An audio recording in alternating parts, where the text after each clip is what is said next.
because if need be, I have these headphones. I don't know if they'll help out, but I can, well, you can't see them, but I have these big fluffy headphones. They look like Princess Leia.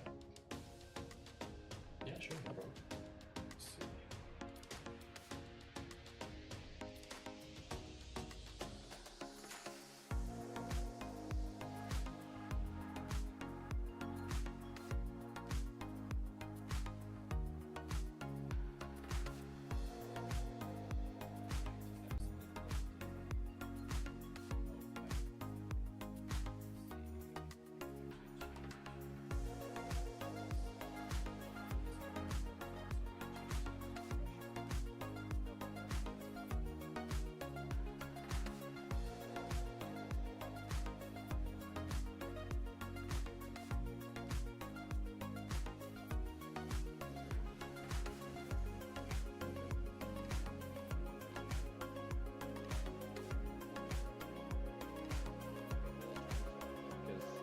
I don't like them as much as the internal phone.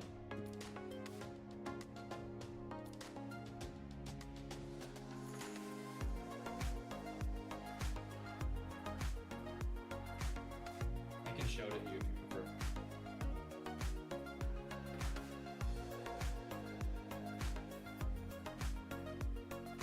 Let's give her gusto, my friend.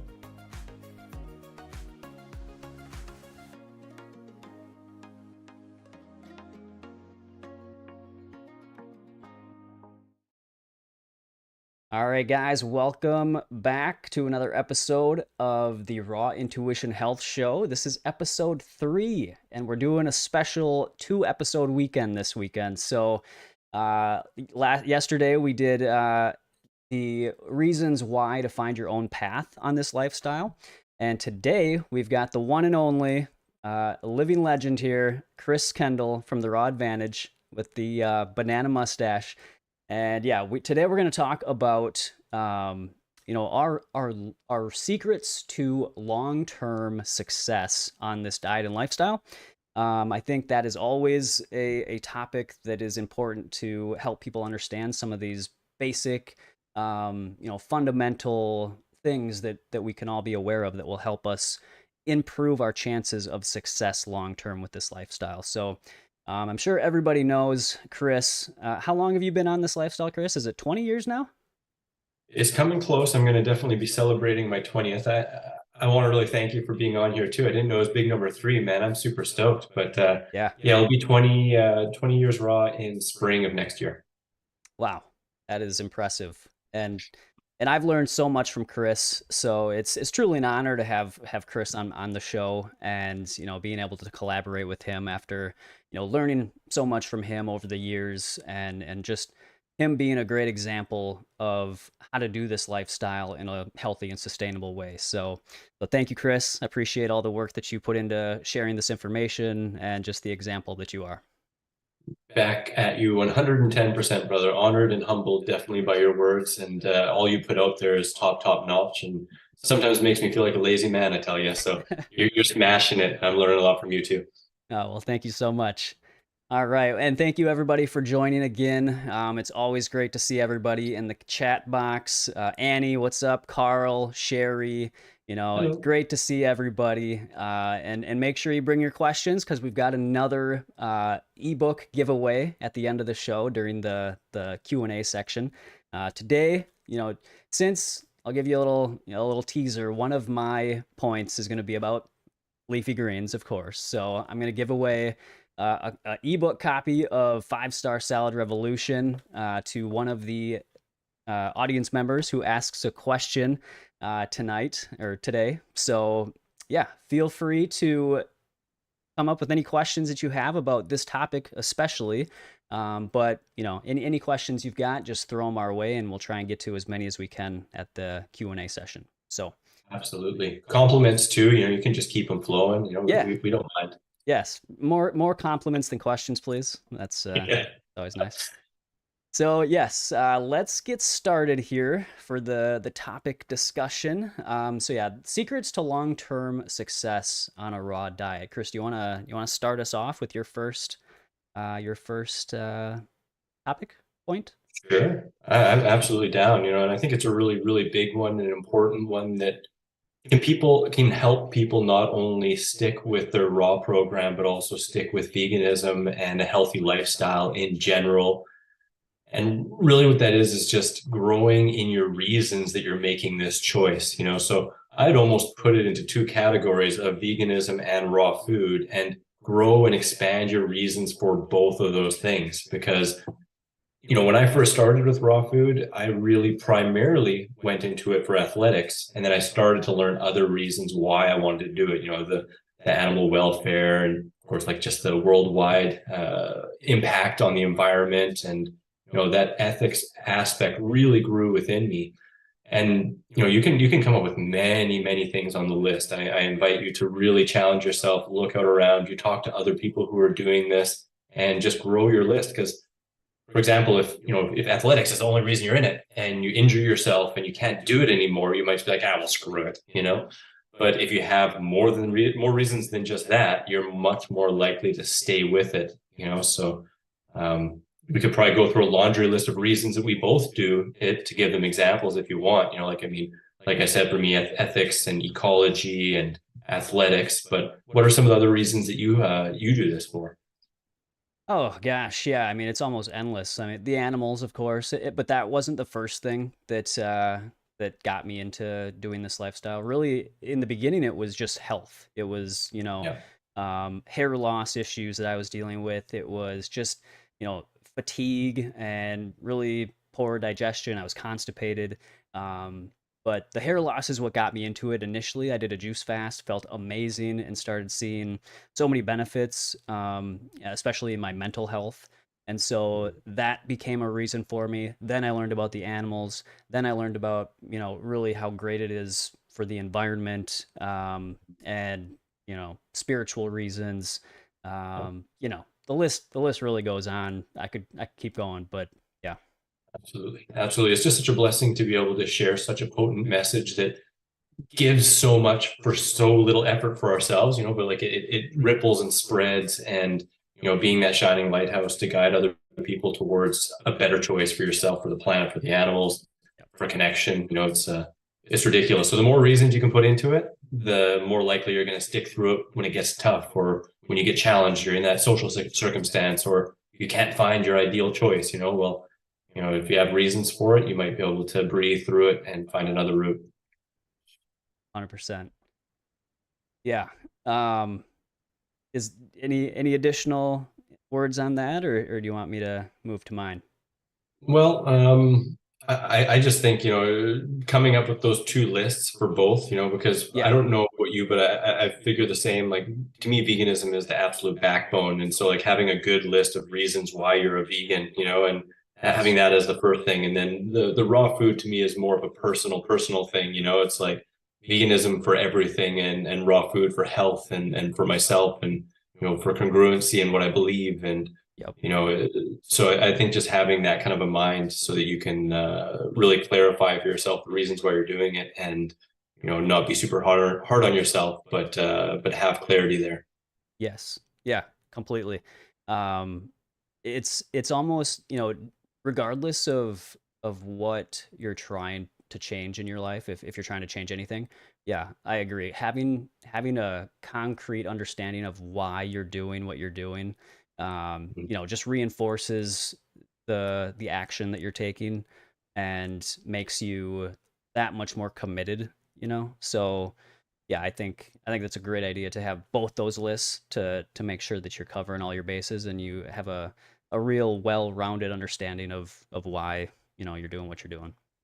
Absolutely. And I know some people too, it really helps actually to put those lists up in places where you can see them, especially in the Yeah. first few weeks, months, and even years of doing this, whether you frame it and have it as kind of like an art piece, or whether you put it on your refrigerator, if that's where you're challenged when you're in the kitchen near your refrigerator, or have it in your phone as a screensaver, anything that helps you stick with it, especially in the beginning times, or when it's more challenging and, life throws a curveball your way, having it right there. So you know, when you're getting distracted, you can look and be like, yeah, I have this and this. Is this more important than what I'm experiencing and wanting to try and numb myself with right now? So Yep.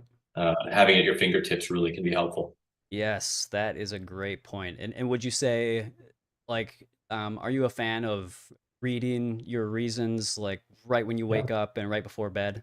I know that's Especially, yeah, I think that's a great thing, especially if someone's having a hard time. I mean, obviously you can get to a place where those reasons are so deeply ingrained that you don't need to really have them like within eyes view at all times, right? But when right. you're just starting this, or if you know that you're challenged and you're having a hard time, well, build those reasons, have them around you at all times, say them often so you remember them, share with others how you feel about these subjects and talk to them about it. It's a good way to connect with others and Yeah. share what's real to you, and spread the message. So I think all of those things will reinforce it into you, because sometimes you don't really fully know something until you say it out loud too. So it's pretty potent to speak it, to write it, to think it, and repeat it. Yes. And what I like to have people do a lot of times is, and this was what worked really well for me, is to, even in addition to having the lists of what your whys are, um, for me, when in the early days, I was still tempted, and I would go back to eating just regular tortilla chips. Yeah. And that was just something that, I was like, I should give it up, but it wasn't really, that it wasn't a priority for me. So Yeah. I, the more I learned, and this kind of gives a little hint into what I'm gonna use as my first reason. I learned about the effects of rancid oils and heated Yeah. oils and things, and so once I had that understanding, it was much more of a priority for me to Yeah. eliminate that from my diet. I wasn't successful right away until I wrote myself a declaration.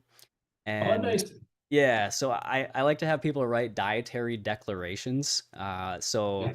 I basically wrote out, it was like a contract with myself. And so I wrote the reasons why I didn't want to put that into my body, how it made me feel, and what I did want to go into my body. And then I said, I, Matt Bennett, will not consume, you know, tortilla chips going forward or something like that. And then I signed it and I Yeah. dated it, never touched them since. So that was Nice. something, yeah, that's something that really worked for me because I do think that, you have to take your word as Yeah. seriously to, what your word is to yourself. It's so easy to keep your word to others, but Yeah. most people struggle to keep their word to themselves.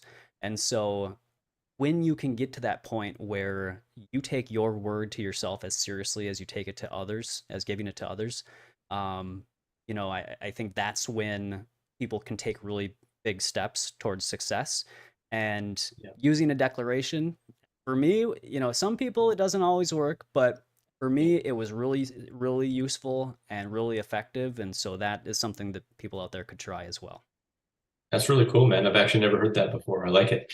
Cool. Yeah, it's nice because again, you sign it, it's like a contract, and then that it really puts it into your subconscious mind as well. You're signing it, and so yeah, I just you gotta stay accountable to your word, and that can Yeah. help a lot. What happens if you aren't accountable to your word? Do you rip it up and beat yourself up about it? Yes, that's exactly what you Yes, do. immediately. Yes, and then what you do, what you can do. So I learned this from my friend Sherry. So you can get an accountability buddy, and if you Mhm. break your word to yourself, then so what she has people do is you can either like send her a check for an amount that would be a donation to a Yeah. group that you don't normally support, and Like a if you swear jar. yes. So if you break it, then that accountability person would send that donation. Otherwise they won't send it. So if you have Yeah. somebody you trust, but you could that's just one example. You can do many things like that. Yeah. It's really just about building that confidence in your own word, and Yeah. finding the power to stay accountable to yourself. Absolutely. That's cool. Yeah, and if you do mess up, even if you don't do any of those things, even if you don't have the monetary consequence, um, you just you get right back. You refocus and you just keep moving forward, right? Because even if I Yeah. were to eat a tortilla chip or something, I would still do what I could to get back on track. And just because that happens doesn't mean you just throw out the contract. Maybe rewrite a new one, and Yeah, just come up with a stronger reason why you don't want to do it. So, makes sense. Yeah, you don't have to cancel your website and run to the grocery store and buy everything else. yes, exactly, exactly. So yeah, that leads into my first point, which is to be, find the joy in becoming a student, Yeah, or a researcher, right? So, you know, this is a new lifestyle that most people, it's completely foreign to. Everybody knows that fruits and vegetables are good for you, at least most everybody. scary But the people that don't. yes, it is. It's frightening. Um, but people just don't realize that this can be the foundation of your diet, right? And this can be what you consume completely. And Yeah, and it's more than just diet. It's the whole social and connections and all these different aspects that go into this lifestyle that can make it difficult for people. And that's why it's so important to become a student of one, of people that have been doing this successfully for a good amount of time. And also, I think this lifestyle, really, it's very simple, right? We just eat fruits and yeah, vegetables, we live as naturally as possible. yeah. But within that, there's so many things that you can dive into if you want to, right? There's so much information out there about nutrition, about um, you know everything, anything that this lifestyle affects, which is everything. So, but yeah, I think that using using the attitude of being a student, and just trying to soak in as much information as you can, from credible sources. I think that there's there's a time and a place for experimenting with things, but if you can look to people, like I said, that have been doing this successfully for a good amount of time, there's a lot of good information that you can glean from that to start building your own foundation to move forward with. And like last yesterday, you do want to find a way that works specifically the best for you. Yeah. One way isn't necessarily going to work for every single person, but the the framework of what a lot of people are teaching is solid information that you can just make little tweaks here and there that are going to help you make that plan as successful as possible for you. Absolutely, man. I 100% agree, and like everyone can be our teachers, we can Yeah. we can learn from the people who have left the diet. We can learn from people who've been doing this long term. And I always find, myself that it is very beneficial to learn from people who have success where you want to have success, of course, but you can glean so much insight through everyone, right? And Yeah. beyond being a student too, doing that research and like I love to go on PubMed, and like learn different studies and then look into the references and see who's funding the studies. And Yeah. there are a lot of other people who do that even better than me, of course. So I watch some videos by people who tear apart studies and go deep into it and question things and compare studies and look at meta-analysis of many studies and and beyond that too. I mean, be a student of nature, and look to our closest living relatives and what they're doing. And, I think a lot of times we can become a student of just one little niche, and it's nice to kind of broaden that horizon and find out as much as we can from as many sources as we can and double that up with intuition and how we feel in our body and the differences we see and the experiences of others that we can connect with. And it's yeah, it's a lifelong journey of understanding and growing and letting go of things and learning new things. And we're all in this together, but it's a crazy, amazing, nonstop journey of learning. It's Yeah. we'd like to think that like, oh yeah, eat fruits and vegetables. Like that's it. That's it. It's so simple. But really truly being a student of this life, it's ever going, It Yep. gets simpler and simpler, but we learn more things all the time. Yes, absolutely. And the funny thing is, for me, so growing up, before I started living this way, I hated reading. I hated studying. I hated, like, really doing anything other than watching sports and playing sports. So it's amazing to me how different my outlook is, how different my passions, shifted.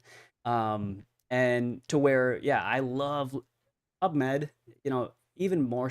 Most people just, will Google something, they'll see, the different blog posts on Google, which is fine if you want just like, a general overview of a topic. But if you really Yeah. want to understand something, PubMed is the place to go. Like that's where I find the most, enjoyment in learning on whatever topic I'm trying to learn. And so yeah, that and I think there's others. There's Sci-Hub and um, some others, but PubMed is usually the one that I'll go to because it's, to me, it's the easiest one to use. Yeah. And yeah, so I completely agree. And just reading books and watching documentaries. That's what really got me started with, um, you know, under feeling the gratitude or the satisfaction of really learning something that I was passionate about or something that really meant a lot to me.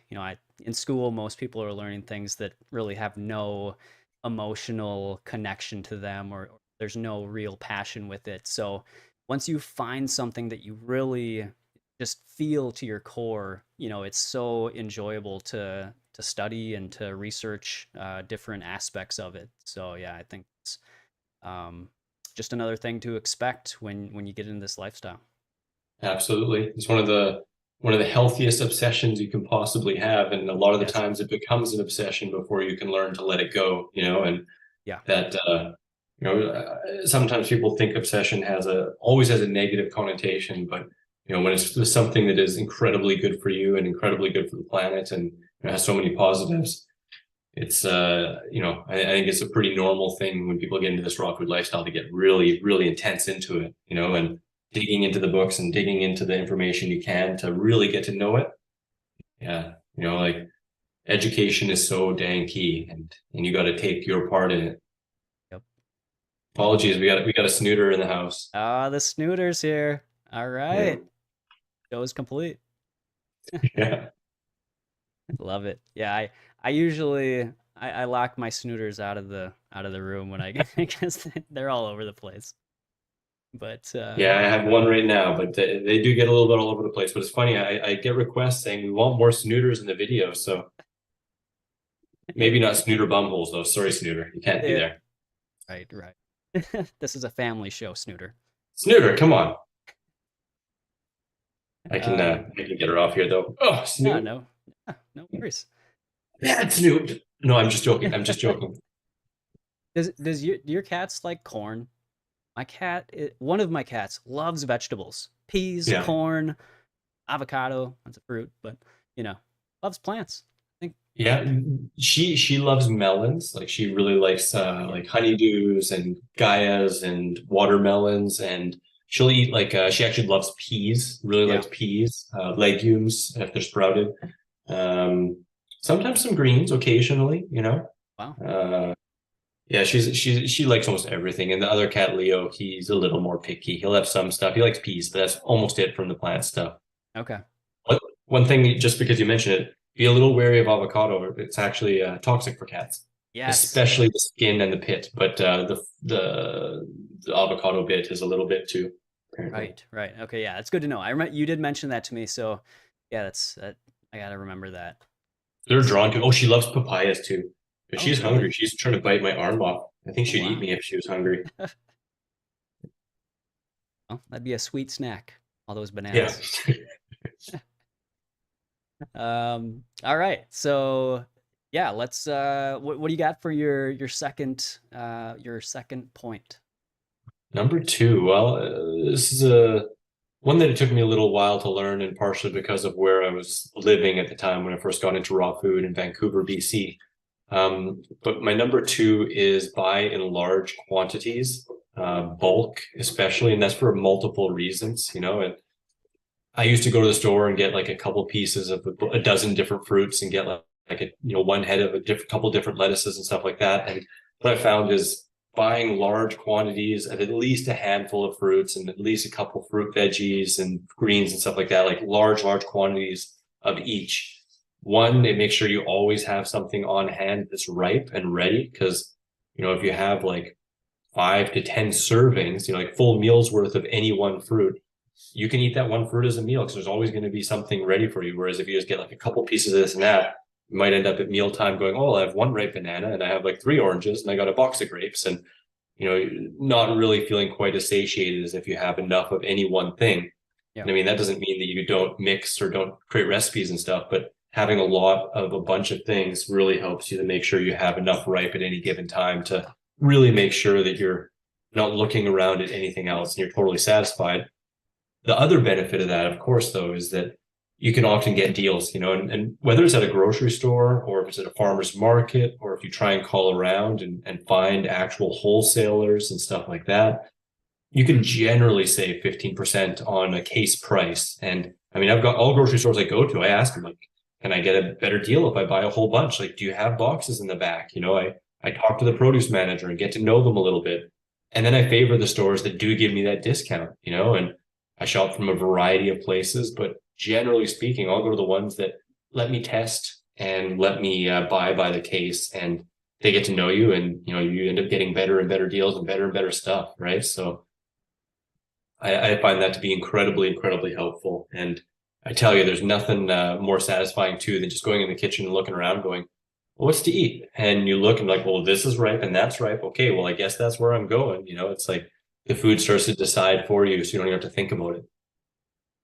Yeah, I don't know if it's just me. I feel like probably 90% of my friends in real life are produce workers. Is that just me? Yeah. I just realized this. I'm like, probably the people I hang out the most is produce people. So interesting. They know their stuff, man, and they treat you good if you get to know them too. It's like, Yeah. and I mean, obviously shared interests, right? I mean, if they're working with produce, hopefully they're a little bit passionate about it and enjoy it, and they know some stuff, right? And Yeah. can let you know when something new is coming in season and when something's not really worthwhile. And it's definitely of benefit to have that extra knowledge and those connections. Yeah, definitely. Um, are there any specific fruits that you or vegetables that you rely on as kind of like your staples?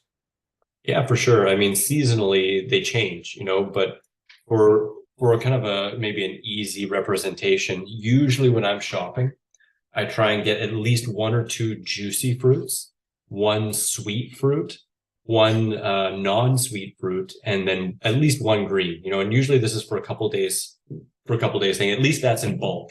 And then I may just go to the regular grocery store and get a couple extra little things in smaller quantities to add to my meals, and add a little bit extra variety at each meal if I want to.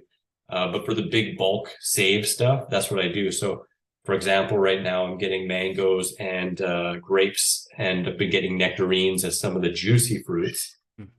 Sweet fruit very often is bananas, but sometimes I could say the mangoes, or could say cherimoya, or sometimes I get lucky and something like jackfruit's rolling through in a good deal. Or otherwise, in some seasons I'm eating lots of dates. Just recently I've eaten lots of figs for my sweet fruit intake. Mm. And for the non-sweet fruit, for me it's usually at least one of the above, either tomatoes, cucumbers, zucchini, sometimes peppers, but I rarely buy those in bulk.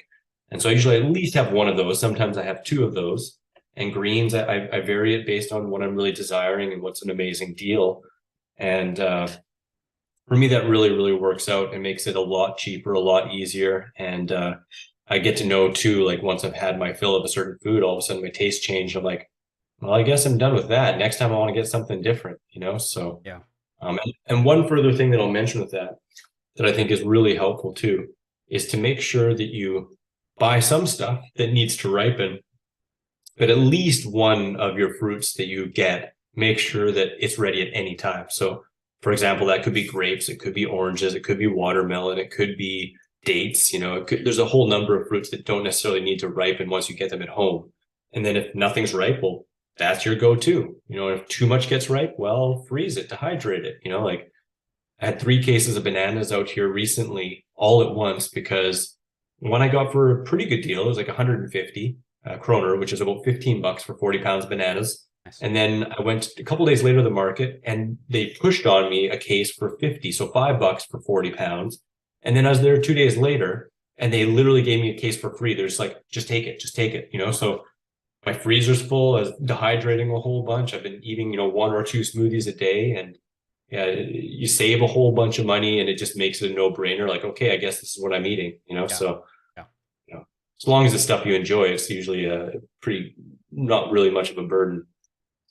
Yeah. And there's so many things I want to say about that, but it's like, that, most people are really, and I can fall into this, but like making sure you get a variety of different things in your diet. But when there's like bulk, like you have an opportunity to get a lot of stuff, like bananas, like you just had, you know, Mhm. would you say that it's a great thing, or like a, preferable to maybe stick with just that food for, and as you go through it? Like, do you think that's, um I'm asking this right, but you know, I No, like it. I think I get what you're saying. Yeah.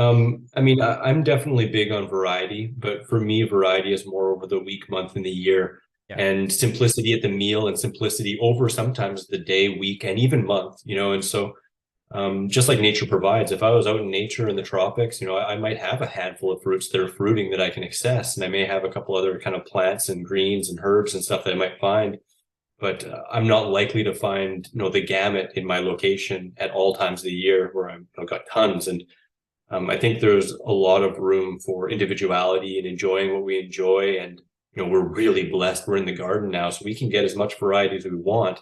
But I think both of those are really viable options, and it just comes down to what you enjoy the most and what resonates with you. Because I've definitely had weeks where I just have five ingredients. And some weeks I've had 11 days on some fruits mono, and that's it.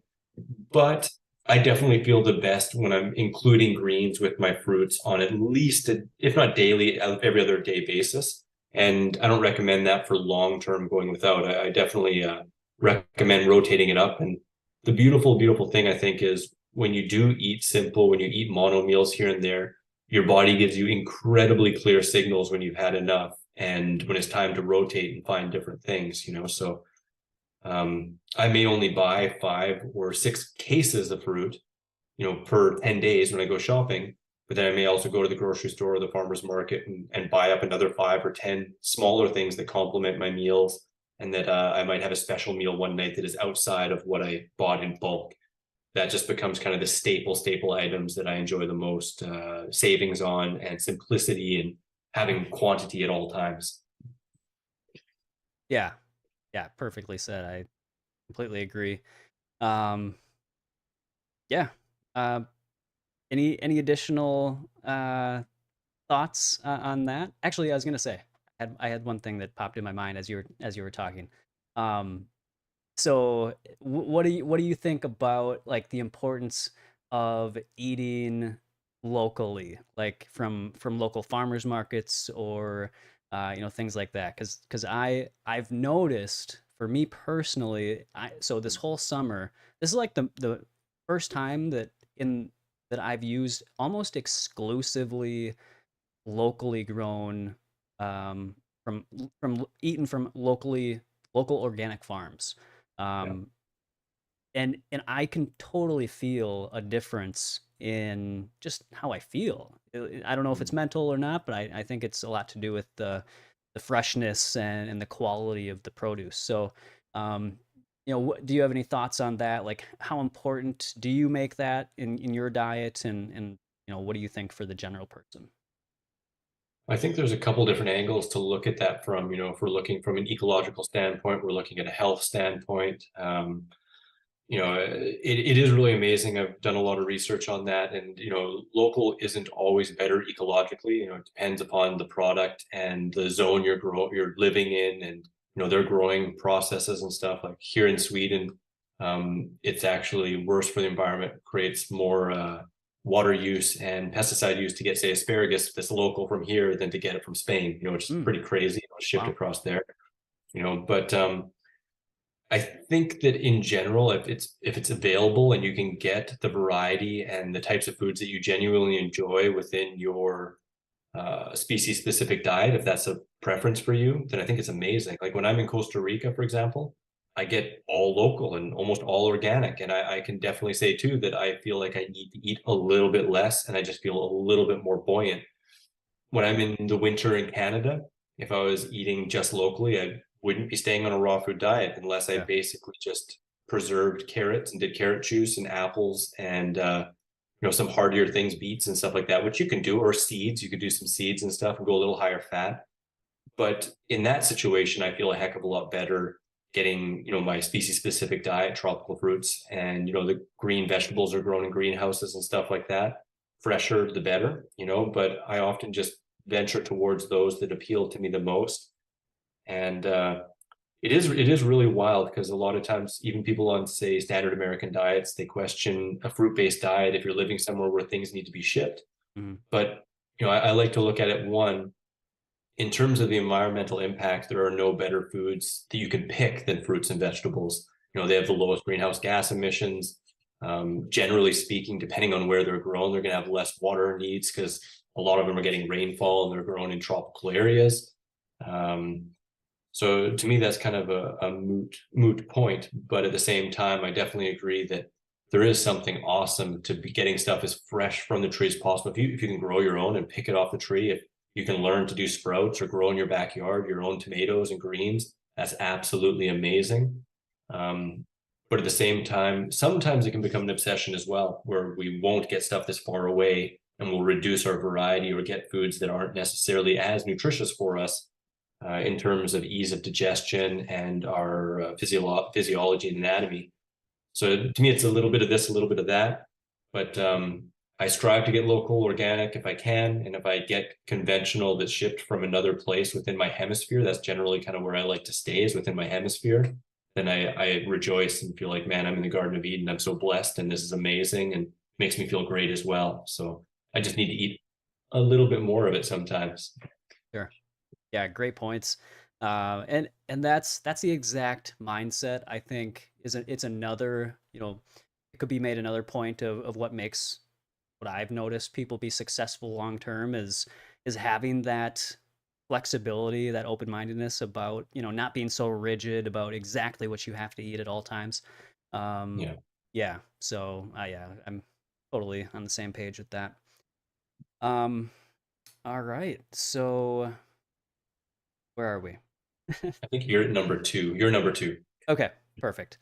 All right, so yeah, my number two is to be patient, right? It's to embrace patience and also to expect change, right? So Yeah. the way that I ate in the very beginning is not how I eat right now. And even though I have, books and Chris has books to teach people and a course that I also want to get you guys aware of that I'm sure people know, but we'll talk about that as well. A success program that Chris has to offer. Um, there's I would, I could tell somebody to read my book, but and this is what I believe that has worked. It's what's worked the best for me at this point over the years. Um, but even still, I wouldn't expect somebody to just take my book exactly word for word and follow that. I always encourage people to, like I said earlier, take the foundation of some of these key points that I have found to be useful, and then make it work for you and your situation. And there's many ways to do anything, and so I'm never going to tell somebody that my way is the absolute only way that you can be very successful with. And so, yeah, be patient, especially, your body is going to change, especially if you're just getting into this lifestyle and this way of eating. Your body will change, your taste buds will change, your mental state will change. Probably spiritually, you'll have some shifts. And so, you know, the way that you're doing it right now, if it's working well for you, that's awesome. But just be open and flexible to the possibility of changing that slightly. A lot of times it's not that big, but there's just small tweaks that are probably going to need to be made as your body adjusts and cleans itself out and heals and gets into a very healthy state. So that's just one thing that I noticed for myself is, especially the fat content. I ate way more fat in the beginning. now I could never eat that much fat at this point and feel my best, right? And um, just so many different things. I eat much less recipes actually, even though I share recipes with people, and I think, and of course Chris does as well. Chris is the recipe, master. But for me, I've just found that the recipes are very helpful, especially when you're learning this lifestyle. But I've gotten to a point where I don't even use my own recipes anymore. I just I like, don't either. yeah, right. Well, I make, sometimes, yeah, sometimes. yeah. Every once in a while I will, but for the most part, I just make them to help other people learn how to make these, make good dishes. But I just throw things together like very casually. Like it's very rare that I'll actually use a recipe that I've made or that learned from others. Just because it as I go on, I'm more drawn to simplicity and intuition and just like what I'm feeling in the moment. And I think mostly it's just you can call it laziness or just simplicity because Yeah, it's just like yeah. I don't want to make a recipe right now. I'm just going to throw something together. And that's usually how my day goes. I'll just throw together a smoothie, have some fruit, and then I'll have a big salad and I just toss things together. Even my salad dressings, which yeah, exactly. Which I love. I love my dressings, but again, I don't even. I've done it so many times now that it's just like an automatic thing where just in the moment I'll just throw a few things together without using an actual recipe. So yeah, recipes are great and they're Yeah. very useful and they can help you, a lot in learning this way of eating. But over time, for me anyways, I've just gotten to the point where I'm very intuitive with the meals I throw together, and it's just kind of a quick thing. So That's awesome. I think it's just kind of like what you mentioned too with the education as well. Like, sometimes we need to get into it so much and be in our head figuring it out to get to the point where we just get into our body and we relax and we let go. And yeah, once you've done things so many times, once you've heard things so many times, once you've learned things so many times, it becomes second nature. It becomes intuitive, and it just makes it a heck of a lot easier.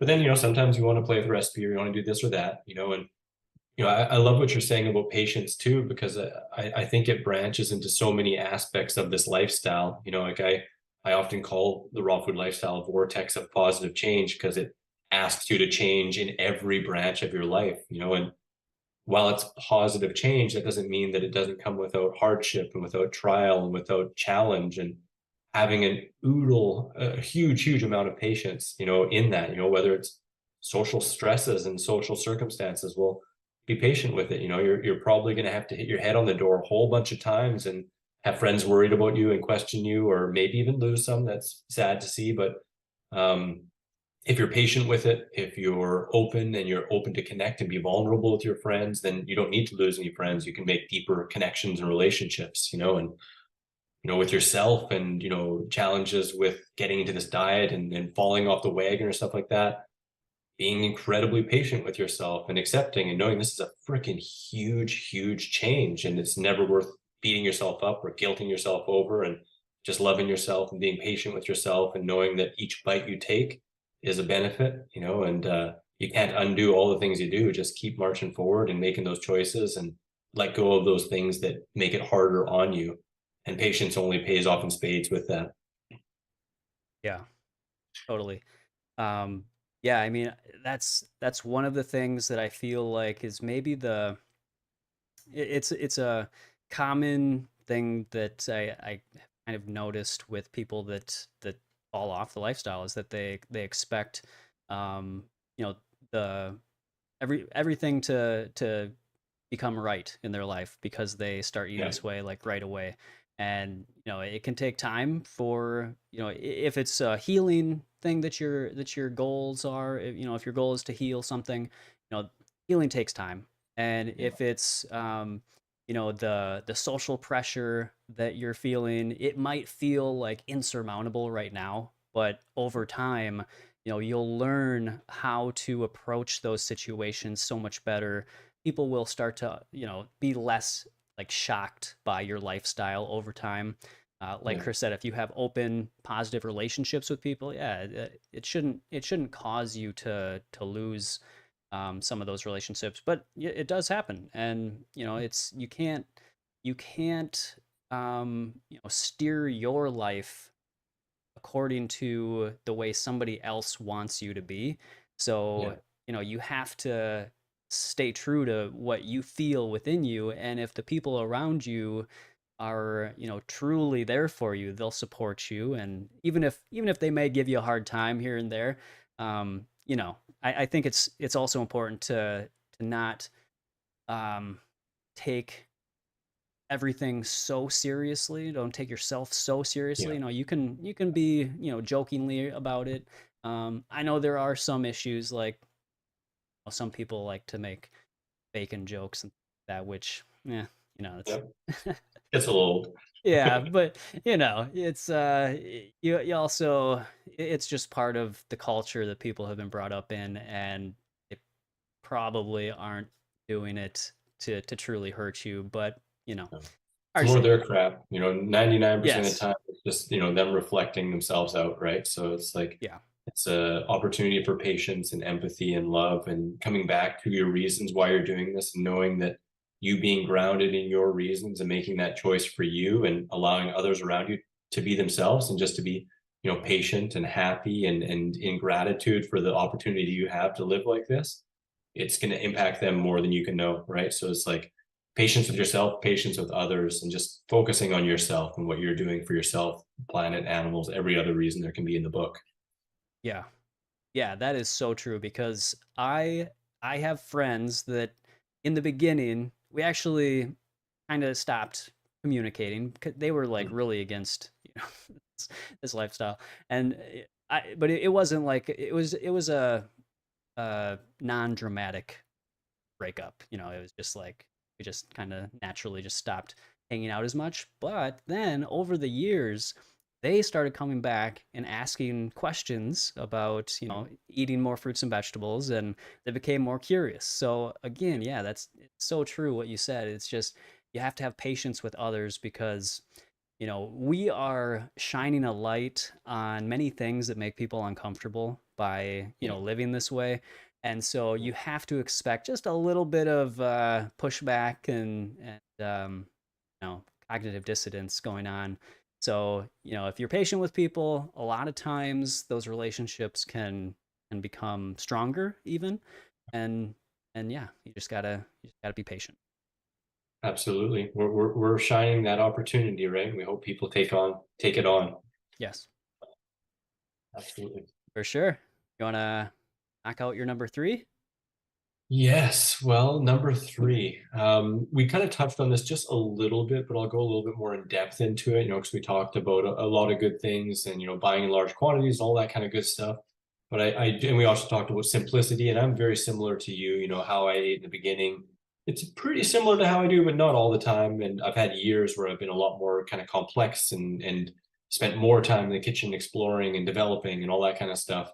Um, and with that, it's to find some recipes you absolutely love, and sometimes like for me, for example, a banana smoothie, like just bananas, that's it, just bananas in a smoothie. Like that's a recipe I love. I could have that a couple times every week and be happy as a peach. I mean, I could have peaches. That technically could be a recipe if you want, but I'm talking a little bit more about bringing in a plethora of recipes that you absolutely love as staples that when you eat them, you're satisfied.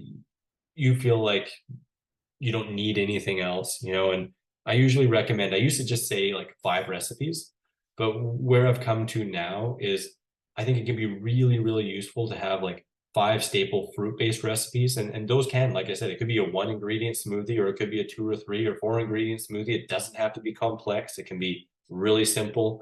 I'm a proponent of food combining. I find it to be really helpful for digestion, but really anything that feels good to you, that you enjoy, and that you can get those ingredients, build that list, and like you said, I got lots of recipes. I got tons of free ones on my free app and on my website. And, you just search in Google, like raw recipe smoothies, and you'll find a million, and just get inspiration, try things out and find 5 fruit-based meals, whether they're smoothies, fruit salads, puddings, the list goes on and on. You can salads with fruit on top of them, many different things you can find for a simple fruit-based meal.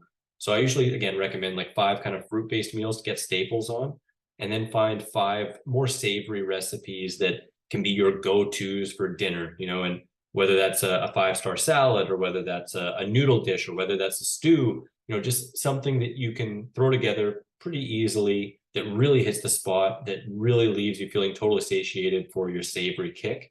And then on top of that, so that's 10 recipes that I encourage people to try and search for. And then on top of that, 2 to 5 kind of more fancy, I call them cravings busters recipes. Nice. I kind of coined that phrase and I have a lot on my website. I'll admit it's a little bit shameless to have this as my thing, but it is legit because if you have, a couple cravings busters recipes, you're patient with yourself, you're breathing through things, you're thinking of chimichangas and you're telling yourself, I can have those chimichangas, but do I really want them? Do they really love me? Am I going to feel good? Okay, no. Maybe I'll try something else that isn't quite your everyday fare, but it's also not like, super high fat gourmet that's going to leave you bogged out and regretting your choice. But it's maybe just a once in a while kind of recipe. And that way that can be a little bit of an emotional backup recipe when you don't just go to meditation camp and meditate your intense feelings away.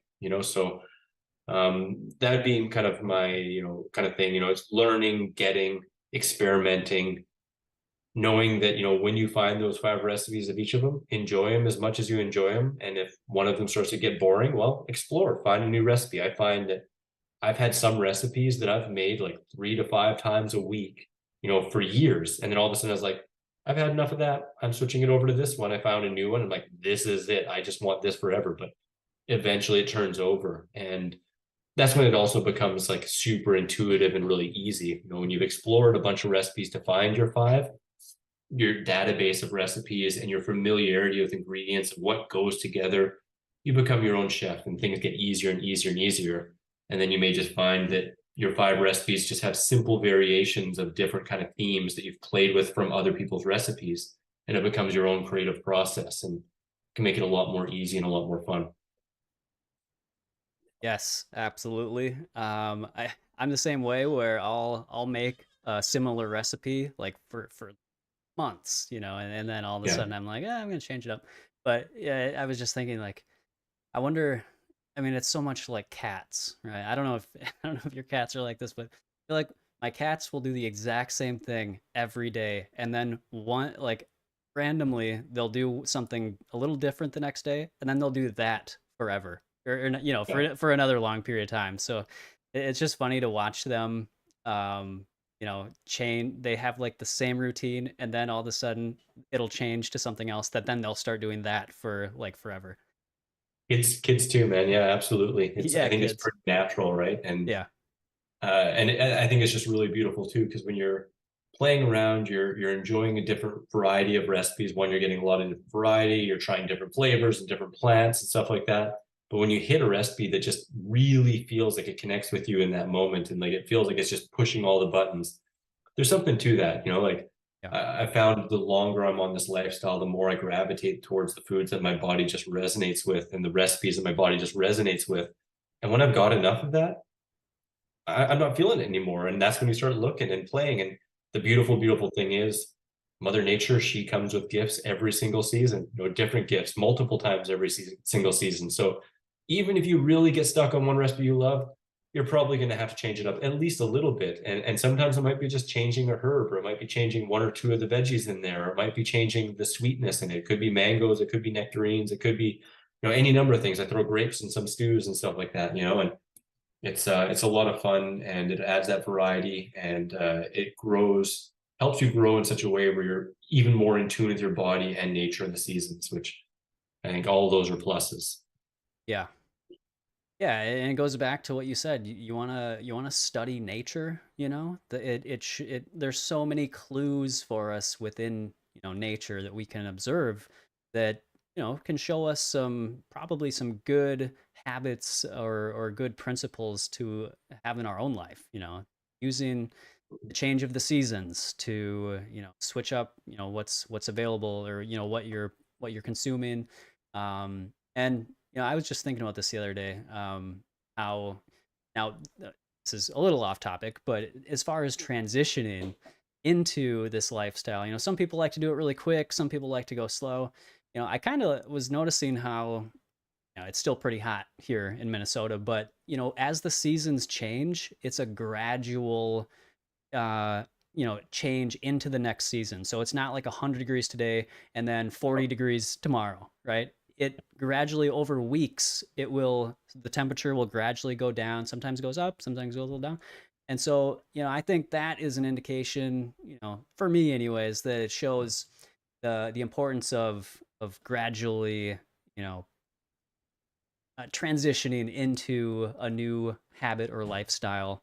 Um, but that doesn't mean you can go at the pace you want, but you don't have to do everything over.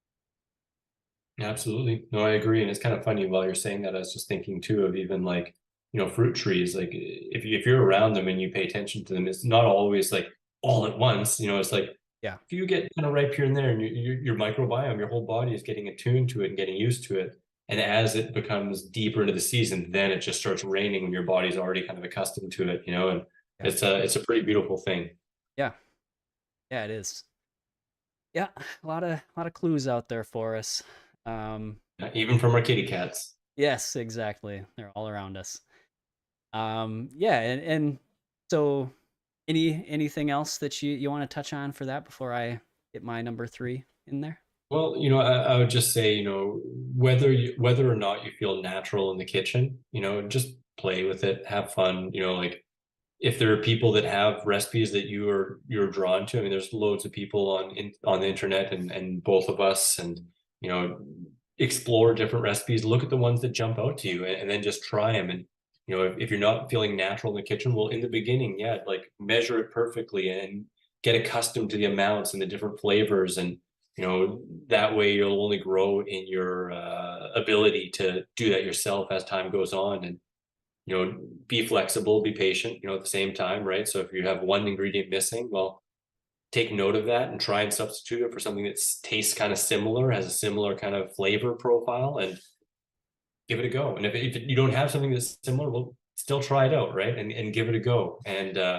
you don't have to repeat anything ever again. And the beautiful thing with this too is every time you make it, it's going to be different anyway, right? Yeah, So yeah, yeah.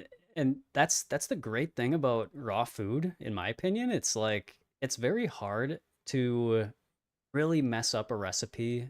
Even if you alter one of the ingredients, or even if you don't have one of the ingredients, depending on what ingredient it is, but a lot of times you can make still it tastes super delicious and satisfying, making small alterations. And that's kind of why even when I don't, like I said, I don't really use a recipe, and so I don't even measure things. I just kind of toss stuff yeah, in, and so you don't really have to measure things. And yeah. it's a very laid back type of eating that I think is attractive to a lot of people if they understood how simple it can be. Absolutely. Yeah, absolutely. And I mean, there's nothing simpler than grab, peel, eat, Yeah, so you can do that as much as you want to. I've had many meals, for example, or many days, for example, like wake up, like have some water, do a bit of movement and grab a melon, cut it in half, eat it, a little bit later, peel some bananas, throw in the blender, eat it. A little bit later, eat some peaches, and then just grab a head of lettuce and some tomatoes and just, chomp on them back and forth. And you don't have to mix them up. You can just eat them as is, right? And they can be really satisfying and satiating, especially when the quality is good. And that's kind of coming into too what you mentioned with like if you can get things local, if you can grow it yourself, like those things they really stand out. And I often find the better the quality, the more likely I'm just going to eat it as is. And if it's not quite as good quality, I'm much more likely to play with recipes and add some herbs or sometimes some spices and stuff like that. And I think all of those things are fair game. It just comes down to where are you flexible, where are you not, and where are you in your environment and your life where you're getting what you can get, right? Like, can you get the highest quality, most expensive stuff? Can you get fresh local stuff? Can you get whatever you can get, right? Sometimes that's how it is too. So there's opportunity for each of those. yes, yep. Good. All right, well, I will put in my number three here before we get to the Q&A, Cool. and yeah, we'll take some questions. All right, so my last point, or my last thing to help you, what's helped me anyways to be very successful, is not neglecting leafy greens. So I think the leafy greens for me have been so foundational. And even before I knew what a raw vegan was or what a vegan was even, I was starting to incorporate a lot more leafy greens into my diet because that's what I, read was good for hair. And so that's, Chris clearly eats a lot of greens because he's got the Oh, dude, lines there. I usually, yeah. Oh gosh, oh no, what happened? Yeah. No, it's I usually eat a pound or two a day on average, Oh, and wow. Nice. like I said, sometimes I go days and weeks where I don't have as much, but that's probably my average. Okay, A lot of cool. times it's a kilo. Yeah, yeah. Me, that's about what I eat too. Um, and it's just I think getting into eating more salads before even I was understanding what this lifestyle was, I think that helped me in my transition. I think it's conditioning my microbiome, to help me to transition without having any significant, detox symptoms or any pain points really in my transition into this lifestyle. And I also think it's why I really don't have any sort of cravings. I almost never have cravings for anything other than my regular food, my Yeah, healthy, you know, vegan whole plant food diet. So yeah, I really think that getting in the greens to complement the fruits and the nuts and the seeds and anything else that you would want to include in there, I think the greens just give you such a great source of minerals and micronutrients and fiber and all these things that help to bolster your microbiome and really just round out the diet to really give you everything you need to avoid those things, cravings and binging and um, yeah, all the dental problems. I've still never had any dental issues, and I think that it's probably at least partly attributable to having a good amount of leafy greens in my diet. So yeah, that's my third one is just to make sure you're getting in a good amount of leafy greens. Like Chris said, he eats like 1 to 2 pounds a day. That's basically what I eat as well. And of course, that's why I wrote this book is to just share what I believe has been such a big you know key pillar in my success and finding ways to make a salad taste delicious, filling, satisfying, um, everything that you want in a meal. You can make a salad into that. And so yeah, I think at least one big salad a day, and same with me, the same with Chris that Chris said. I would say probably over the last 12 plus years, 99% of my days or something like that. I don't have the exact number, but like almost every day. There are some days obviously I don't eat a salad, but it's the vast majority of days that I do. And yeah, I think that that can be a big help for a lot of people that are getting into this lifestyle and trying to make this sustainable. That yeah, it's I see the people that want to do maybe just fruit or something like that, and from the people that I've witnessed, it's the people that incorporate the greens that are the most successful long term. So I don't know if that's what you've noticed as well. yeah. No, absolutely. I've noticed that same thing, and I mean, even looking to our closest living relatives and the Yeah, different primates and stuff like that. Like they eat a substantial amount of greens and other foods as they're opportunistic, right? But like yeah, fruits and greens and shoots and stuff like that are really the mainstay of their diet. And I think it's kind of neat to note here too, because you're talking about the microbiome and you were talking about 1 or 2 pounds of greens per day, and that can be really overwhelming and challenging for a lot of people. yeah, And it can start as simply as, like a handful of greens with every fruit meal. And whether you're eating that with the meal, whether you're blending it into a smoothie, whether you're having a green juice here or there, it's like adding in more ways to get little bits at every meal or every other meal so your microbiome adapts, and you can increase that quantity. So you can end up having like half a pound at lunch if you want with your green smoothie, and then at dinner have a pound, or slowly ramp that up. Sometimes it's adding an extra bite every day or every other day, just till you get to that point where you feel really, really good with it. And something I always like to share too is like, the leafy greens, they complement fruit so dang well, and they really hit that savory flavors. They satiate you in such a way that really rounds out the lifestyle, just like you said.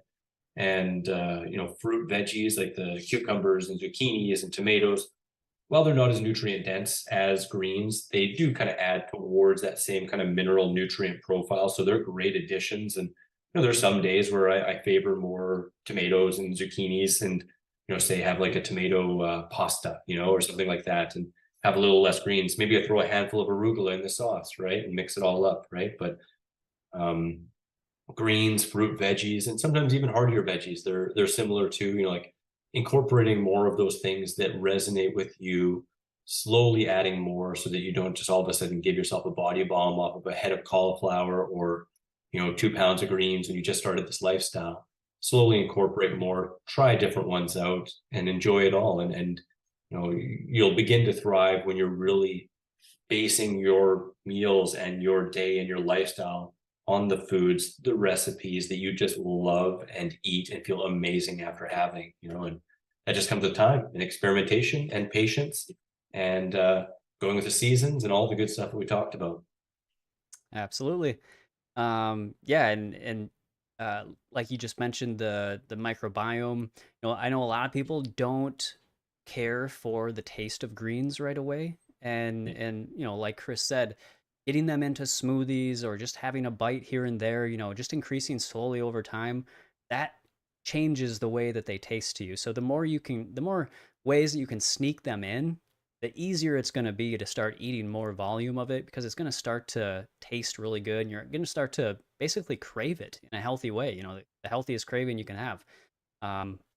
So yeah, I think that's all great advice. And yeah, I just think that more people should embrace the getting in the leafy greens with their fruits. And yeah, and a good way to make this diet healthy and sustainable long term. Absolutely, man. I often say that fruits and veggies sometimes are like people, it's like sometimes you got to get to know them a little bit first before you know if you really resonate. You meet Yeah. somebody, they might be having a bad day, or maybe you're having a bad day, or maybe you're just not in the mood, maybe you're not used to that energy or that food, right? And, getting a little bite, tasting it. And I've had this with many foods, whether it's like durian or noni or some varieties of papaya or something like that, where first time I had it, I was like, what the heck? I don't know. Like when I first had arugula, I thought it was just gross and way too strong. And Me too. I just had a little bit here and there. And then over time, I add just a handful to salads and stuff like that. And all of a sudden I'm like, wow, this is one of my favorites. And I don't sit down to a meal this big of it, but I'll sit down to a couple handfuls and really enjoy it, or put a couple handfuls in my dish and just really enjoy it. And, it's the same again with people or with foods. Sometimes you just got to get to know them a little bit. And for the food, I think it's like when you first just experience the taste, you might not be sure, but when you experience the taste and your body like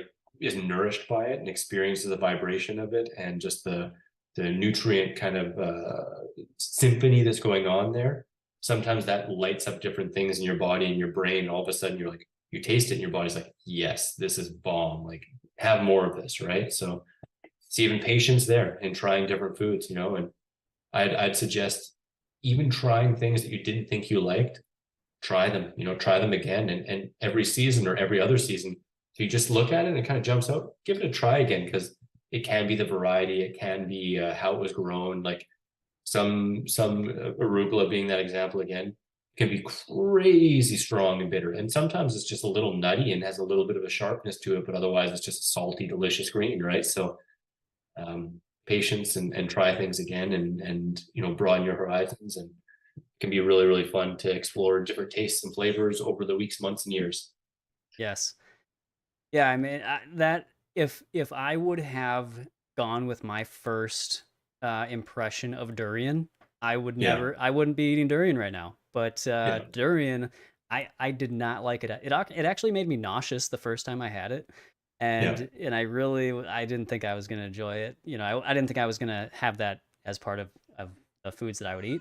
But after about the third time I tried it, it's now my absolute. It's It's hard insane. between, but yeah, between watermelon and durian. Durian is like it's like something I would celebrate with for sure. Like Yeah. on my birthday, I definitely like to get durian.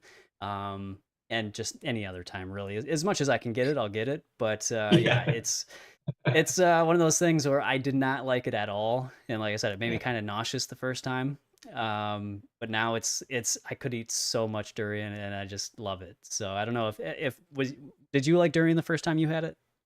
I was confused. Like I kind of liked it, but I was confused. It's like, really? Like what? Yeah. Like I think I like this. I don't know. This is gross. I think I like it. And second time I kind of liked it. I was like, this is good. This is pretty good. And then the third time I was like, oh my God, like this is the best thing ever. And I mean, there are multiple fruits that I can say when I've had really top quality, I would have swore it was the best food of my life.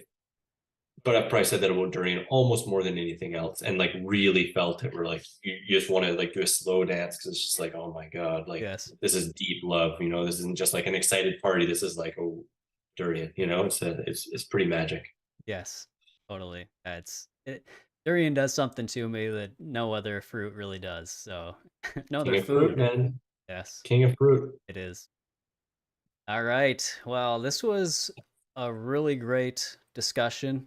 So I know we've actually gone over time here, um, but it was so good I couldn't end it. So I just Had a blast too, man. do you have a few more moments or minutes to If take some there's questions? questions, let's dig into them. I'd say. All right, sweet. Okay, guys, yeah. So thank you everybody for hanging with us, and I hope that you soaked up all that great information. Because yeah, I mean, I learned a lot too. Just listening to Chris, it's always a pleasure hearing Chris share his wisdom. So let's get some questions in here, and let's answer questions. It oh, I had a question from last week. It Yep. came in, and I thought it might be a good question for this week. It came in the replay. So this came from Sherry. It says a different Sherry. Let's see. It says, I'm trying to move from a cooked vegan diet to more of a raw vegan diet. I'm exploring a lot of influencers who stress the use of dehydrators, juicers, blenders, food processors, vacuum blenders, and mason jar sealers. I'm not able to afford some of these appliances at this particular time, and I'm observing myself becoming reticent to go whole hog on a raw vegan lifestyle because I don't have the equipment that most of the influencers are advocating. I'm seeing a lot of recipes depending on dehydrators and juicers and microgreen setups to take this lifestyle to the next level for my health and well-being. Is it necessary to make use of these machines in order to achieve sustainability and creativity on this lifestyle? You want me to hit that up? Yeah, you wanna Yeah. share your thoughts on that Yeah, one? absolutely. My first and straight up remark would be no, it's not necessary. You can live sustainably with just your hands if you want. I mean, you can get more creative, of course, by utilizing an inexpensive blender, a cutting board, and a knife. Like you can get a peeler, be able to peel noodles and stuff like that. But you don't even need any of that. If you want, and if you're satisfied with it, you can literally just grab and eat, and that is sufficient. We're talking about fruits and vegetables as the absolute base of the diet. Now, those other things, yeah, you can add those different things on according to what is important and desirable to you. Like my first decade as a raw foodist, I didn't have a dehydrator. I did invest in a good quality blender pretty quickly. Actually, before even I went raw, I bought a Vitamix, and that blender's still working. So for me, it was definitely a worthwhile investment. But you can get like a NutriBullet, for like $40, and it'll work well. You just might have to do a couple batches of some bigger dishes that you want to make. But there's always ways we can tweak. There's always ways we can improve. But really, when it comes down to it, nothing really gets better than just fresh fruits and vegetables in their whole natural state and picking the ones you really enjoy and enjoying them as much as you can, chewing really, really well, and if you want to add in those other things, sure, they can be fun. Like, juicers can be a fun way to get in more if you like that. I almost never juice, to be honest, but I enjoy juice whenever anyone makes it for me. And if I had an abundance in the garden, I'd probably actually juice more. I just don't go to the store to buy stuff to juice. Um, Blender, I probably use the most often. And there are ways to even soup that up, like with vacuuming and stuff like that, but none of it is necessary, right? If you're coming from eating a standard American diet or even a healthy whole foods diet, just going to fruits and vegetables is going to be like a light year leap. So if you've been doing it for years and years and you're wanting to fine tune and do different things, sure, you can play with that stuff. But to me, none of it is worth stressing over or feeling like you're not doing good enough or getting enough or, going to be able to take your health to a new height without having those fancy gizmos, gadgets, and other stuff like that.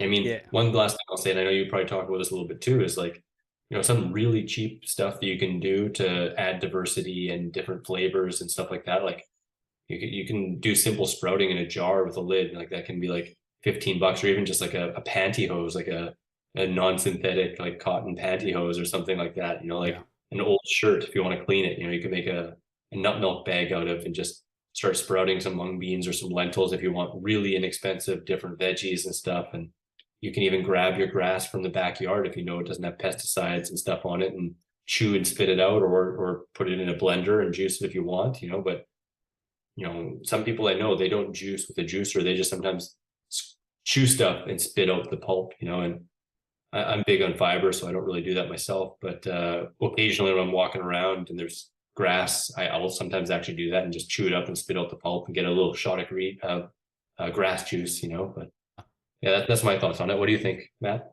Nice. I've never. I think you're the only person I know that I've heard say that about the grass. I've never tried that. I might have to. Not.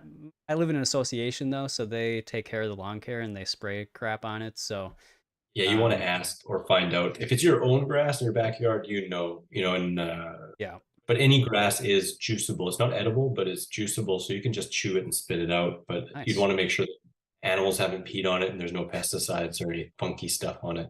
Yeah, for sure. Um, yeah, I mean, I completely agree with everything that Chris just said. I started out with a NutriBullet, so that was my first thing, and you know, like Chris said, just like me, I didn't start out with any of this stuff. A lot of this stuff is somewhat newer. The vacuum blending, relatively newer. A lot of these things, most most of the long termers didn't start out with. Maybe a dehydrator, like Chris had a blender. Yeah, So these are all accessories. These are all like bonuses that you can use to make the lifestyle more interesting if you need it to be. yeah, So yeah, I agree. I think you can get as simple as you want with it, or you can get as fancy as you want with it. Excuse me.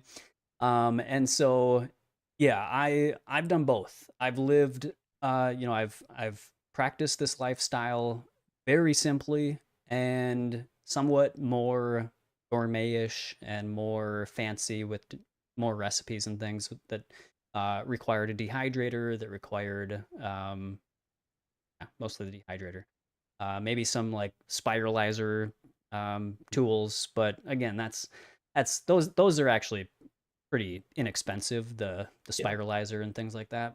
But yeah, when you get more into like, I do agree that investing in a Vitamix or a high speed blender, whatever your preference is. I also prefer the Vitamix, like Chris, and it's the same one I've had for this whole 12 plus years, and yeah, it's such a great tool. It's such a great long lasting tool that you're going to invest a little chunk of money in it, but it's going to last you for so many years that it pays for itself in the health benefits that you receive, and the healthcare costs that you hopefully don't incur.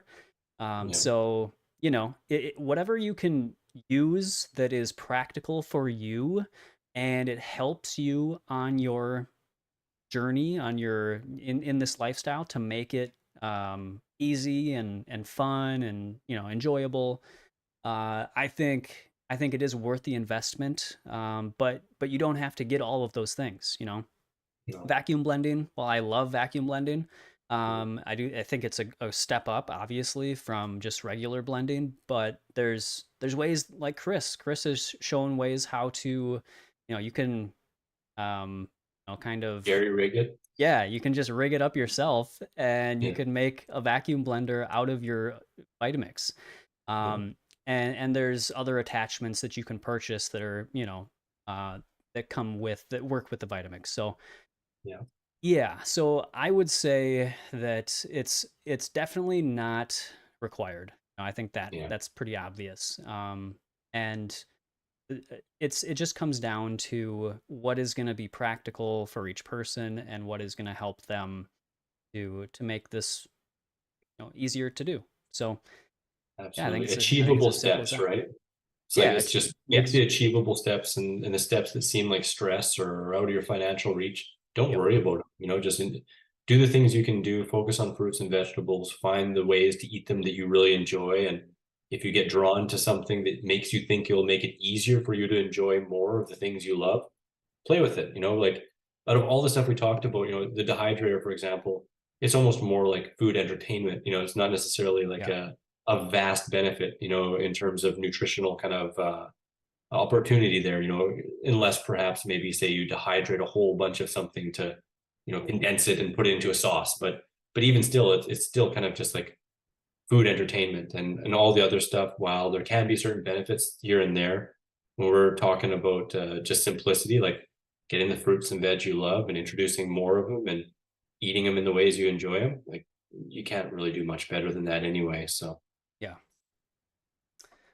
totally. Hey, let's see what else we got in here. Um, okay,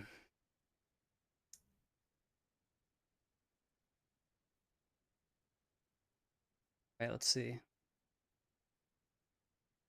it's just a whole bunch of compliments. Yeah, it's literally just complimenting you and your hair I should put it down then, hey? and your bananas, yeah, and your schnooter. Oh, Snooter is really cute. Yeah. She's really good. She blesses me. I learned so much from her, Matt. Like I think I've told you this before, but she's a true athlete and yogi, and I just observe her and Mm, learn a lot. yeah. My cats definitely teach me quite a bit too. I know what you're saying. Let's see. Oh, okay. Here's one. Finally found one. Can Chris comment on the healing process while eating this way? That's a very interesting question, and I guess there's probably a lot of different ways you could look into it. But I mean, when you supply the body all it needs to create health, it vectors towards homeostasis and is going to probably focus on the things that are the most important to it, which I can't give you a specific list because it's going to be individual for each person, dependent upon their genetics, their food and lifestyle history. Our body has its own agenda, and while we may want certain conditions or things to heal, it may have a laundry list of other things that you're not even aware of that is going to heal first, and I know there are certain time frames for certain things, like generally speaking, skin issues heal up faster than other things. Your skin regenerates faster than a lot of other organs and tissues, and our gut lining regenerates all the time. Our microbiome shifts fairly rapidly as long as we're respecting it and taking our time with it. um, but I don't know that I can really go too much deeper than that, because I think it is just kind of individual, and it depends on the way that you're doing it as well, right? Like there's a difference in terms of, from water fasting to, just eating simplistic and, just fruits and greens, to eating more higher fat gourmet, to eating, in between there, right? I think all of that's going to have a little bit of a different time in terms of, how fast you find yourself feeling better and better and better. But how long it takes is so dependent upon the individual and how old they are and their vitality and all of those things, like their personal history and genetics, again, all that kind of stuff. So but I think just the most important thing to put in there is that healthful living has no contraindications. So it's like, you know the better we treat ourselves, the more we're going to vector towards health. And it's not just food. It's getting enough sleep and having emotional poise and having those connections and loving relationships with other people and having relative levels of exercise. If you're adrenal fatigue is going to be less exercise than if you're an athlete, but having enough exercise that you can recover and that you want to continue doing activities, at least a fair number of days throughout the week is a pretty intelligent approach, and making sure you're well hydrated and, all those things, getting out in nature and having a sense of purpose. All of these things are just as important as food. And sometimes we just pigeonhole into food.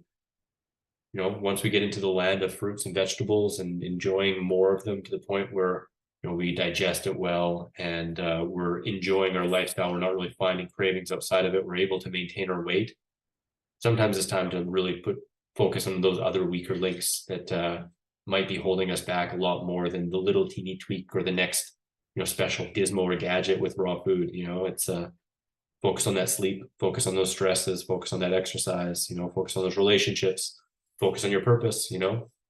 All those things go a long way into your healing. Absolutely. Yeah, I mean, you can just, yeah, I mean, Chris covered it all there. Um, I would just emphasize the mindset because, I Huge. mean, you can look at people who have, reported healing on many different plans. It's really what their mind, and it's because they believe in what they're doing, right? I think that's a big part of it is believing you can heal, believing that what you're doing is the best for you, and yeah, having that faith in yourself and in what you're doing is huge for healing, from what I've learned.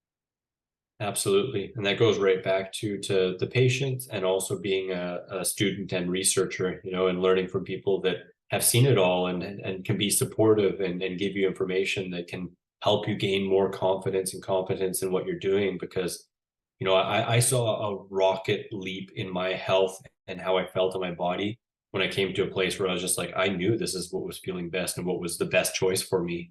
And when I was doubting it and second guessing everything and looking back and forth and putting attention to one person who fell off the diet and swore that it was this or that, well, I wasn't experiencing the same level of buoyancy or optimism or just like joy in life. I was just focused on diet rather than just feeling amazing and living my life. So all those points we've pointed out through the video, I think, can help achieve that as well. Sure. Sherry says, I never forgot the day I saw Chris eat a tomato the same way he eats an apple. It's the best. What can I say? I do the same Yeah. thing with avocados sometimes. I think, that these hands, they're perfect, right? Yeah, It's they like are. these foods are made for us. Yes. Sure. You take the peel off of the avocado? Yes, I do. Yeah, Okay. I don't Okay. eat the peel of many foods unless I enjoy it, but Yes. the ones that are pretty clear. Yeah, I figured so. Yeah. Um, all right, let's see. Lori says, I totally agree. Leafy greens were the game changer for me. I was feeling big swings in blood sugar before I discovered greens. I like them for every meal. It's Thanks for awesome. sharing, The Lori. greens are amazing. Yeah. Hello from Michigan. I really appreciate both of you so much. Any thoughts on how to stay raw when your partner is not even vegan? That can be a really tough one. Yeah. I've been in that situation a few times, but I think kind of comes back to what we were talking about a little bit earlier, just focusing really on yourself and what you're doing and being that example and understanding that one, any hardship we get, any hard times we get from the other person is more about them than about us, and them being afraid to let go of the things that they feel comfortable with or that they truly desire based on their mental, physical, emotional needs in that moment. Obviously, usually more a little bit mental and emotional than physical. But if we instead just focus on ourselves and focus on the things that we do connect with our partner, like really focus on the things we enjoy and that we celebrate together instead of putting a lot of attention to the disparity, the more connection, the more love, the more acceptance we're going to be radiating and be getting back for ourselves, right? And the last thing I'll say with that too is, if we feel uncomfortable in that situation, then that's up to us to examine ourselves, our thoughts, our beliefs, our judgments, and see if there's something we can shift within ourselves to feel more comfortable with our own choices and let go of theirs. Because often what I've found, if I feel uncomfortable about what someone's doing around me, it's because I couldn't feel comfortable about it for myself. So I judge myself and judge them for it, So sometimes when we unwind that and forgive ourselves for living a certain way in our past, it can bring more peace into our present and more acceptance of those around us. That is terrific advice. Yes, completely.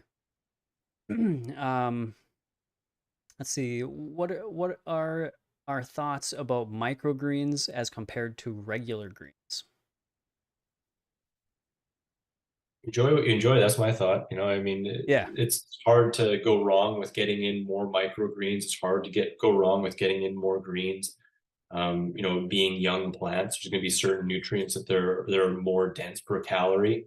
There may be some other things that are a little less desirable that can be more dense as well, right? So I don't like to black and white things and say that this is necessary or this is better.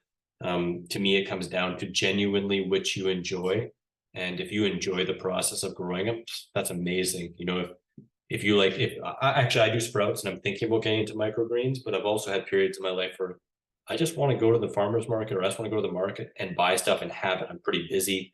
I don't have a lot of space, so yeah, I think all of it is great. It's just what do you enjoy and what are you willing to do and what do you enjoy doing?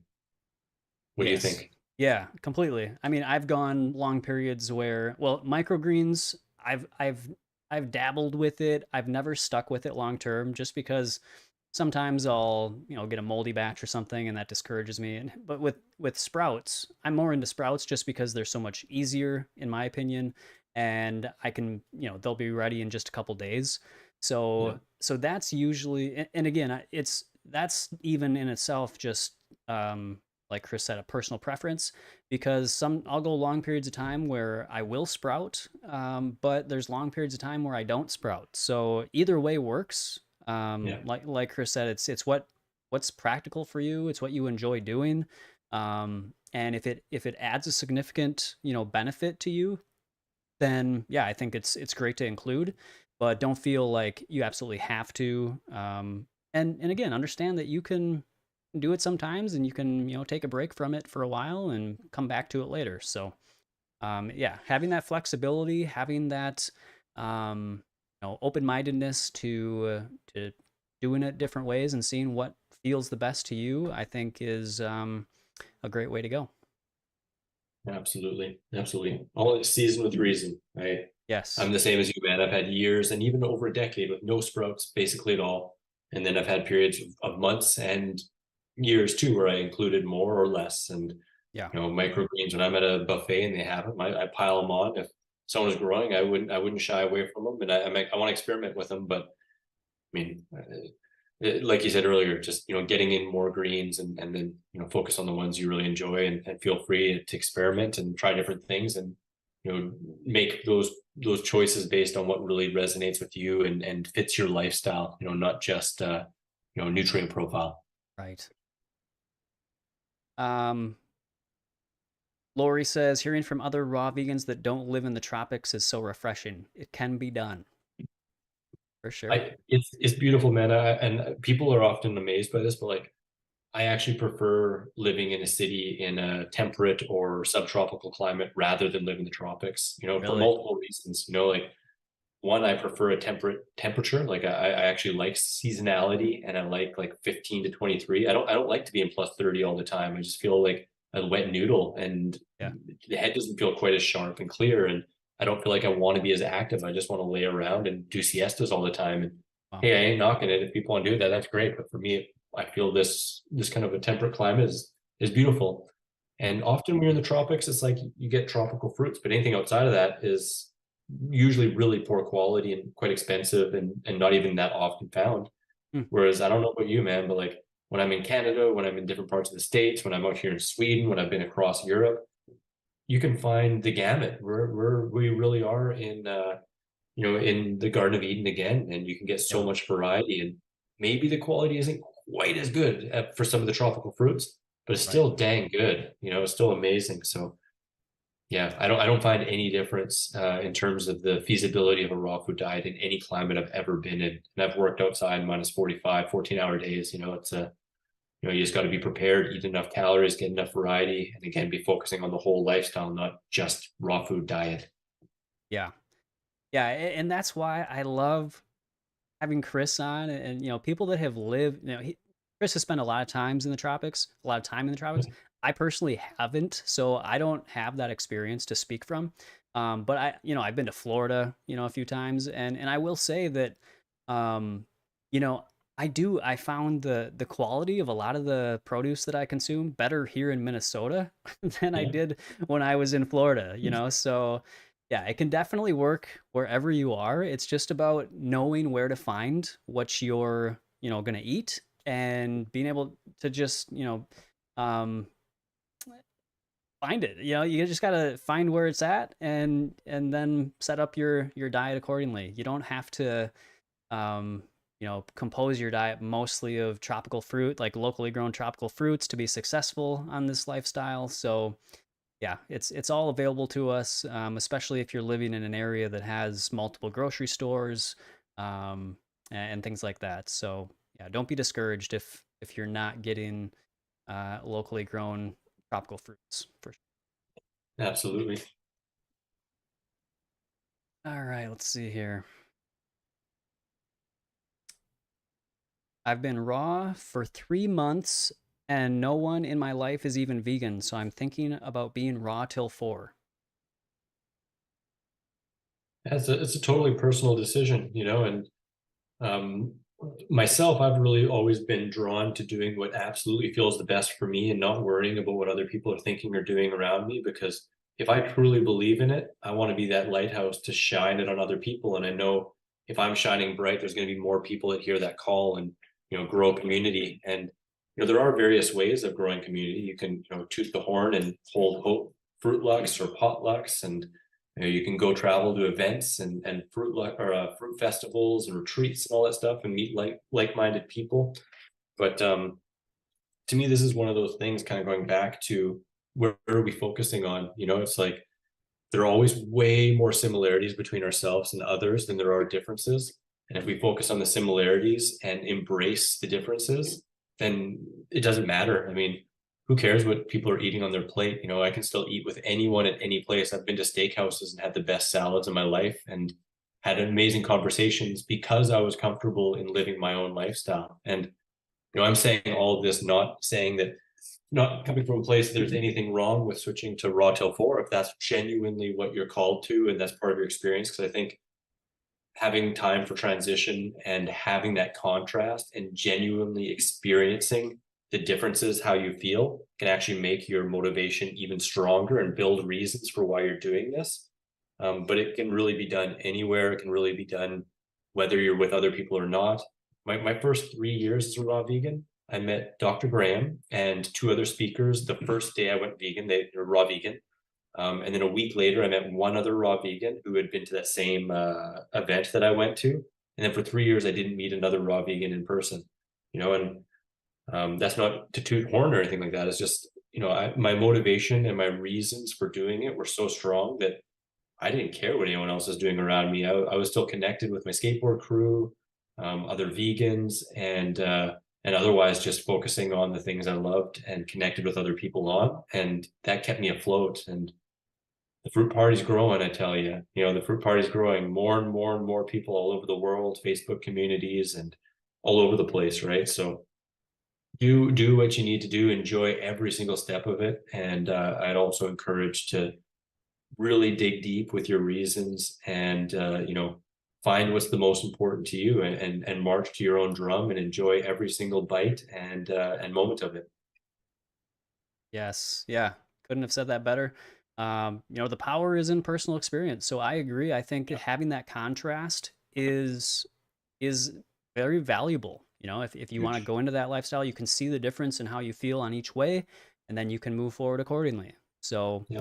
yeah, I think experimenting with those things is one of the most valuable things that you can do for yourself, because you're not just taking the word of somebody else. You're experiencing it for yourself, and you can make the best decision for you by doing that. Straight lines don't exist except for with bees and geometry. Everything else has a little bit of a wave to it. So Do bees fly in a straight line? Is that right? there's just the saying, a beeline, which is Oh, straight beeline. as you can go, but they don't. They dance. So Okay. really, it's probably just geometry. Okay. Yeah, I love that. All right, last question. All right, last question here. There's a few, but I know we're way over time now, so I want to be respectful of Chris's time. Um, This is a so party, man. yeah. Um, so let's see. Somebody wants to know. It's Creative Heart wants to know. Did Chris go to this lifestyle due to health issues? If that's not too intrusive, and does he use any other healing modalities such as dry brushing, enemas, intermittent fasting, or regular fasting? Yeah, no, it's not too intrusive at all. Yeah, I really did kind of get into it, like I said, from athletic perspective, but it was because I lost the buoyancy and the quick recovery and happy-go-lucky life that I led before. Like I wanted to become a professional skateboarder in all of my youth. I was really buoyant and energetic and really happy all the time. And then through partying and all these other things, I got an intense chronic case of systemic candida. I was depressed and didn't really want to live anymore. My joints were aching and my recovery was crap. And I just wanted to be drunk and sedated all the time. And so I found yoga. And then that led me into nutrition. And that led me into vegetarian, vegan, raw food. And so that was basically, like I had some stuff, none of it diagnosed, but I had some stuff, and it helped me get out of a very, very dark place. But it all came back from wanting to be able to skateboard more and having lost it because I was really far out from our natural diet and lifestyle. So um, that's the first part of it. And other healing modalities, I don't really promote it very much, but I am a trained Reiki master, so I do sometimes use Reiki on myself or animals, or in massage. I like Reiki massage. Um, Yoga. I'm a yogi, and as much as I could say that anyway, I practice yoga and really believe in a lot of the tenets and awareness practices, and so moving energy in myself with Kundalini, and otherwise just breath work and yoga. Um, Skateboarder. To me, that's a modality. It's where I find my peace and my challenge and really presence. So I haven't done enemas. I've researched them a lot. I don't really resonate with them, to be honest. And I may put out a video on that, or could talk more on that to some degree. Um, I think that's probably about it. Yeah. Yeah. Otherwise, it's just kind of a general holistic, to the most degree, hygienic lifestyle. Although I do have, some garlic and onions on occasion and other stuff like that, spices, all that stuff. But that's me in a nutshell. Very nice. Delicious nut. I Yeah, I won't don't know. say, I I won't don't know go where on that's about going. God. God. Yeah, all right, we're gonna cut that out. No, all right, that was great. Thank you, Chris. Really appreciate you, sharing everything that you've learned with us today. And also, I do want to give you a chance to recommend your, is it the Raw Vegan Diet Success System? Is that the name of it? The Raw Vegan Lifestyle Success System. Oh Yeah. yeah, Yeah. yeah, So that's I appreciate that, man. And I really appreciate being on here with you. It's always a pleasure. And I can't wait till we enjoy in the 3D next time. That'll be really yes, good. for sure. Um, my Raw Vegan Lifestyle Success System is my 5-module holistic raw food lifestyle course. And it's not just raw food, but it goes into ways to make the raw food lifestyle more second nature and sustainable and all those good things. And it also goes into the mental, emotional, physical, spiritual kind of aspects that can help bring more clarity, ease, and streamline success with raw food. Um, Lots of video modules, group coaching or one-on-one coaching, and lots of handouts and action steps. So you're not just learning, you're actually taking action and having a little bit of accountability for yourself, and hands-on with me as well. So it's lots of fun. If I may mention again, I'll just mention my free app. Yeah. I like to put a lot of free stuff out there. The success system I think is very affordable, but I have a ton of free resources on my website. Over 100 free recipes. I think like 700 blog posts. Lots of them really informational. All of them are free, and yeah, free ebooks for signing up to my mailing list, all that good stuff. And just like you, we like to put stuff out daily on Instagram, whether it's in the stories or on the post. There's always something there at least. I'm kind of a story junkie. I like to just share everything. But yeah, I hope any of it can help people. And if they feel connected and resonate, then reach out. I offer donation-based coaching as well. So any way I can help is always a pleasure. Very nice. Yeah, I'll link everything down in the description box of the replay. So, if anybody wants to check out all of that, which I highly recommend, can do that there. And then I do want to give away the ebook copy of 5-Star Salad Revolution. So let's see. I've been, there's. Can I add on to that? Whoever you pick, I'll also give a copy of 101 Frickin' Recipes, my first recipe book, which is the gamut of all different types of dishes. Oh wow, yes, that's awesome. Thank you so much. Yeah, let's see here. Okay, we're gonna choose this by random.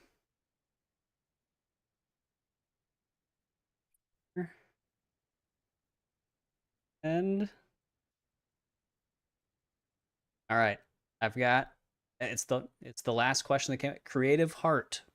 So Oh, nice. Creative Heart. If you want to send, you can send me an email at matt@myrawintuition.com. And then if they want to get your book for free, where should they email you? When they email me, to make it easier for them, Yeah. Oh yeah. when they email you, just send me a note and I'll forward it to you. Perfect. Or I can even just email you the book and you can send it to them. Okay. Perfect. Look at that. Yeah, that's so cool. Thank you for offering that, Chris. And thank you, Creative Heart, and thank you everybody else for putting your questions in here for us to answer for you. It's always a pleasure to be able to share this information and to help you guys, find better ways or find more possibilities for you to be successful on this lifestyle. So yeah, this has been a really great episode. I've really enjoyed speaking with Chris and speaking with you guys in the chat.